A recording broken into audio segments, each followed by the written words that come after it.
소개 감사드립니다. 삼성 서울병원 정형외과 이대입니다. 말씀드릴 내용은 버킷핸들 테어입니다. 버킷핸들 테어는 롱지튜디널 테어의 한 종류로 알려져 있고, 롱지튜디널 테어는 전체 테어의 대략 한 20에서 35% 정도 돼 있고, 거기에 한 3분의 2 정도를 차지하는 게 버킷핸들 테어라고 되어 있습니다. 미디알이 더 많고, ACL과 관련된 경우가 많고, 익스텐션 리미테이션 같은 락킹 심텀을 유발하는 경우가 많습니다. 교과서적인 그 테어의 패턴 인디케이션 중에서 이런 롱지튜디널 테어는 리페어에 좀 더 페이버러블한 그 테어 타입으로 알려져 있어서 리페어에 적합한 인디케이션이라고 얘기할 수 있겠습니다. 리페어 테크닉 잠깐 살펴보면 인사이드 아웃 테크닉, 직침과 캐뉼라를 이용해서 포스럴 미디알, 포스럴 라테랄, 너브 인저리, 뉴로바스큘라를 피해서 이제 수술해주는 아주 고식적인 골드 스탠다드 방법이라고 얘기할 수 있겠습니다. 올인사이드 수처 테크닉은 우리나라에서는 주로 이제 이런 수처업을 이용해서 캡슐과 메니스커스를 이런 식으로 써서 셔틀 릴레이를 해서 이제 리페어를 해주는 이른바 램프리전 메니스코 캡슐라 정셔널 미디알 메니스커스 메니스코 캡슐라 정셔널 테어에 이제 많이 사용하고 있고, 그렇지만 테크니컬리 디맨딩한 프로시저로 알려져 있습니다.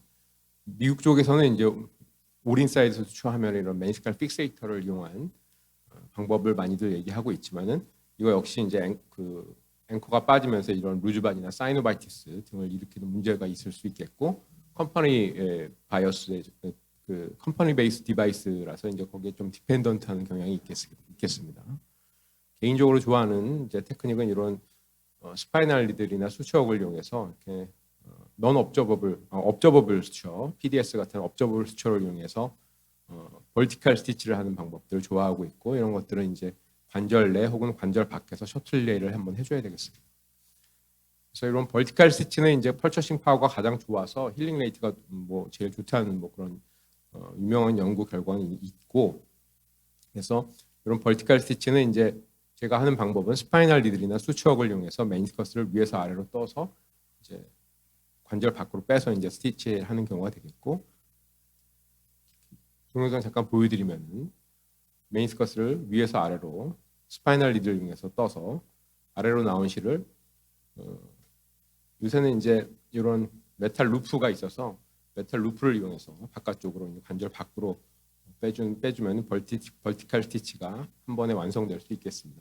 수처업을 이용한 방법은 수처업으로 이제 메니스커스를 마찬가지 방법으로 떠서 아래쪽으로 나온 실은 이제 인프라캡슐라 폴드 쪽으로 이제 뽑아서 아래쪽으로, 또 위쪽으로 나온 실은 마찬가지로 한 번 더 셔틀 릴레이를 해서 위쪽으로 이제 뽑아서 관절 밖으로 이제 뽑아내면 벌티컬 스티치가 완성되게 되겠습니다. 이러한 방법을 이용해서 이제 실제로 수술했던 거 잠깐 보여드리면은 전형적인 크로닉 ACL에 동반된 크로닉 버킷핸들 테어입니다. 수차례 락킹 히스토리가 있었는데 이번에는 잘 들어가지 않아서 이제 외래로 왔던 환자고요. 첫 번째는 리덕션을 하고 나서 항상 센터 정도에 이제 가장 언스테이블한 부분에 벌티컬 스티치를 해서 이걸 포스트를 삼아서 잡고 있는 상태에서 뒤쪽에 이제 수처를 하러 갑니다. 근데 이거는 오래돼서 그런지 테어가 한 평면이 아니고 더블 롱지튜디널처럼 돼 있어서 제일 앞쪽에 있는 테어 사이트를 기준점으로 해서 그걸 기준으로 메니스커스와 캡슐라 폴드 쪽을 이제 셔틀 릴레이로 이렇게 감아주게 되겠습니다. 실을 통과시켜주게 되겠습니다. 그럼 두 개의 테어를 이제 같이 잡아줄 수 있는 올인사이드 수처를 하고, 올인사이드 수처는 보시는 것처럼 이제 이런 너트가 서로 겹칠 수도 있는 이런 어려움이 있어서 이런 거 이제 피해서 너트 타잉을 할 때 좀 유의를 해야 되겠고, 항상 이렇게 뒤쪽을 하고 나면은 앞쪽에 이제 파셜 수피리어, 파셜 인피리어 혹은 컴플리트하게 하나의 롱지튜디널 테어가 하나 내진 두 개 롱지튜디널 테어가 인너림에 더 있는 경우가 있습니다. 그래서 이렇게 언스테이블한 포션은 앞쪽에서 한 번 더 말씀드렸던 벌티컬 스티치를 이용해서 픽세이션을 해주면 좀 더 스테이블하고, 그다음에 타이를 하고 나면 이런 코압테이션이 좀 좋아진 모습을 볼 수 있습니다. 두 번째 케이스, 57세 환자로 4년 전에 버킷핸들 테어가 있었는데 스폰테니어스 리덕션이 돼서 몇 년간 잘 지내시다가 최근에 락킹이 다시 생긴다 해서 오셨습니다. 외부 필름상에서는 페리페럴 테어가 좀 의심스러운 상황이었지만 디스플레이스 되어 있지는 않았고 저 병원에서 찍은 거에서는 오히려 좀 힐링된 모습이 보였습니다. 그래서 리커런트한 그러지만 락킹이 있어서 한번 지켜보는 것보다는 수술하는 게 좋겠다고 생각해서 들어가서 봤더니 인피리어 리프가 호리젠탈 컴포넌트를 갖고 있으면서 안티리어부터 포스티어까지 전반적으로 이제 벗긴 애들 테어가 인피리어 리프만 있었습니다. 그래서 이거는 뭐 수피리어 리프와 인피리어 리프를 벌티컬 스티치를 이용해서 잡아줬었고 컴프레션 스티치를 이제 어디셔널을 좀 해줘서 코압테이션을 좀 잘 맞춰줬었습니다. 파이널 아서스콥 사진이고 연세가 좀 있었음에도 불구하고 이제 POD 이제 1년째까지 팔로우했던 MR 보면은 최근에 2년째도 있는데 비교적 어느 정도 힐링이 된 모습을 보이고 있습니다.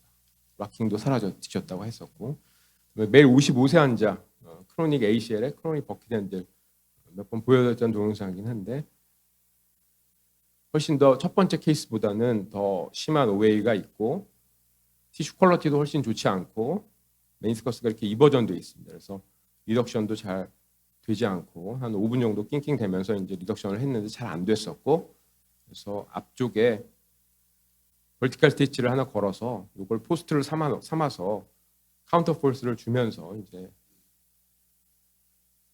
프로브를 밀어 넣었더니 리덕션이 됐고 페리페럴 테어, 호리젠탈, 레디알 등등의 이제 이런 테어의 컨피규레이션이 좀 더 잘 보였습니다. 그래서 벌티컬 스티치로 이제 호리젠탈과 페리페럴 테어를 동시에 좀 잡아줬었고 뒤쪽은 많이 아까 보여드렸던 수축 테크닉으로 이제 이른바 램프리전을 이제 3바늘 정도 떠서 이제 스티치를 했었고 다시 앞쪽에 와서 스트라 컴프레션 스티치 그다음에 최근에 많이 하고 있지 않지만은 메인스칼 픽세이터들 이용해서 이렇게 스트라 컴프레션 스티치를 했던 기억이 했었습니다. 그다음에 ACL 리컨스트럭션 했었고 그래서 이것이 뭐 과연 잘 붙을 수 있을까 생각했었는데 POD 2년째까지 비교적 괜찮았었고 무엇보다 세컨록을 할 수 있는 기회가 있었는데 ACL의 이제 사이노비엘라이제이션이 너무 좋았고 메니스커스의 상태가 힐링 정도가 너무 좋았습니다. 그래서 스트레스 너치뷰로 페리페랄 아까 램프리전도 한번 확인해 봤었는데 비교적 힐링이 잘 된 모습을 보이고 있었습니다. 페리페랄 캡슐의 그 힐링도 비교적 잘 된 모습을 볼 수 있었습니다. 마지막에 다음은 18세 라이트 미디얼 매스 포스런의 디저너티브 컴플렉스 테어가 굉장히 심했었고 요거는 아까 두 번째 보여드렸던 거는 반대로 수피리어 리프가 이제 호리젠탈 컴포넌트가 있으면서 페리페럴 테어가 있는 버킷핸들 테어가 있었습니다. 그래서 나이가 너무 어렸었고 이걸 다 쳐내면 인피리어 리프가 너무 얇았었고 그래서 어떻게든 리페어를 좀 해보려고 시도를 했었습니다. 그래서 픽세이션을 하고 나니까 이제 이런 레디얼 컴포넌트도 보였었고요. 그래서 레디얼 컴포넌트의 양 사이드를 이제 벌티컬 스티치로 잡아줬었고 레디얼 컴포넌트는 호리젠탈 수출을 했었고 이런 이른바 립스탑으로 이제 레디얼 테어의 양 사이드를 이제 포스트를 세워주는 이런 방법으로 이제 리페어를 했었습니다. 그래서 POD 2년째까지 보면은 비교적 프리오피보다는 훨씬 더 이제 약간 슈링키지 되고 그랬긴 했지만 힐링이 잘 된 모습을 볼 수 있습니다.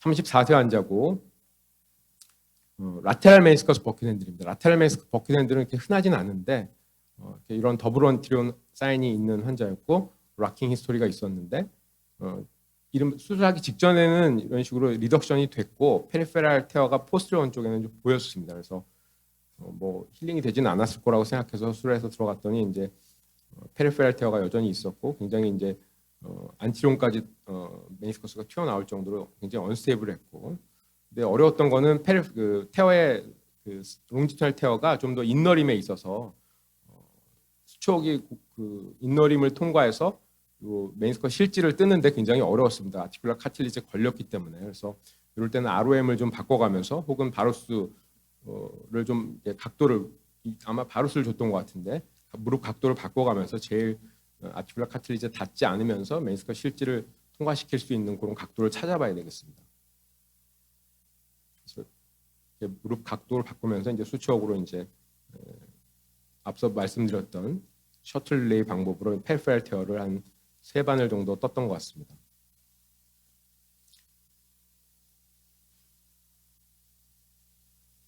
그리고 앞쪽으로 와서는 이제 벌티컬 스티치, 서컴프레셔 스티치 이런 것들을 어디셔널로 해가면서 언스테이블한 부분을 좀 리페어를 했었습니다.